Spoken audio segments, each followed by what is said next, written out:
Over the past few decades, there have been certain tragedies that happened in Am Yisrael that are so etched into the hearts and minds of our people that we can never forget the dates, the places, and the innocent lives that were lost. It's hard to single out a certain event that was more painful than others, because every Yid dying is a horrible thing. But there was one story that hit Am Yisrael like a ton of bricks, and that was, of course, the story of Dr. Appelbaum and his daughter Naava. A Palestinian terrorist walked into a cafe, Cafe Hillel in Rehov Emek Raphaim in the center of Jerusalem, detonated himself, killing 7 people, injuring dozens more. And what makes it all the more tragic is that in that cafe was a father and a daughter, Dr. David and Naava Appelbaum. While they sat at a cafe, a father-daughter talked the night before the wedding. A bomber tore apart the restaurant. They both died. The wedding gown that she was supposed to wear the next night was made into a parochas.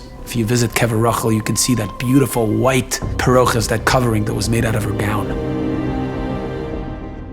At the time, Eitan Katz was learning in Yeshiva Shara Yashav in Far Rockaway. And when he heard the news, like the rest of Am Yisrael, he was devastated. He was so broken. He was shattered. It was such a painful thing to stomach. It was unbearable. And I remember the night after it happened, I was sitting in Yeshiva, I was sitting in the Beis Medrash, and I was looking around, and I was just like having these moments of just tremendous pain and wondering what Hashem wants from us. And I started crying from the emotion, and you know that feeling when you become so overwhelmed with what's going on. And I put my head down on the stender and I fell asleep. And I had this dream, very short dream, and Dr. Appelbaum and his daughter, Naava, were walking down the Chuppah.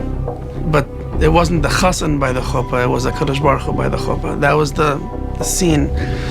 And in the background, you know how by the Chuppah there's music playing, there's a certain type of niggun, and there was a certain niggun playing in the background in the stream.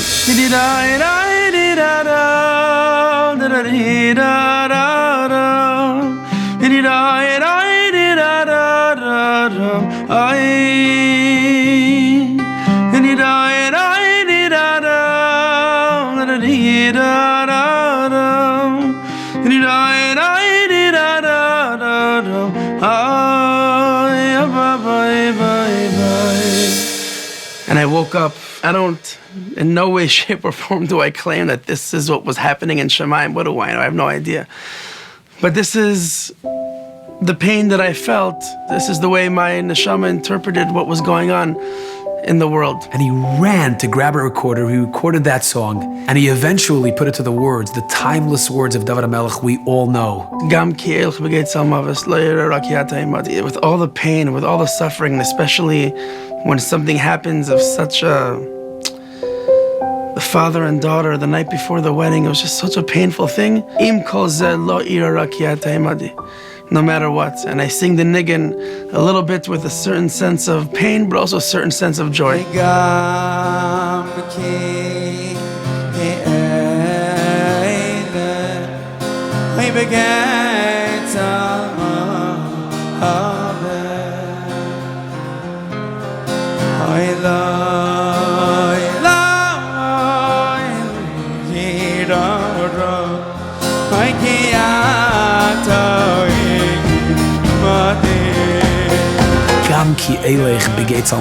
Even if I walk in the valley of the shadow of death, I feel like life is so bleak, it's so dark, it's so hopeless.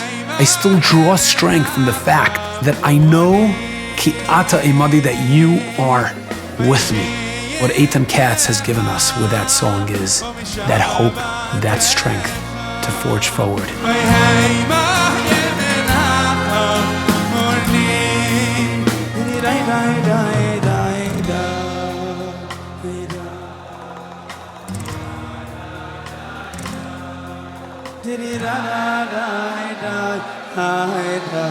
Die.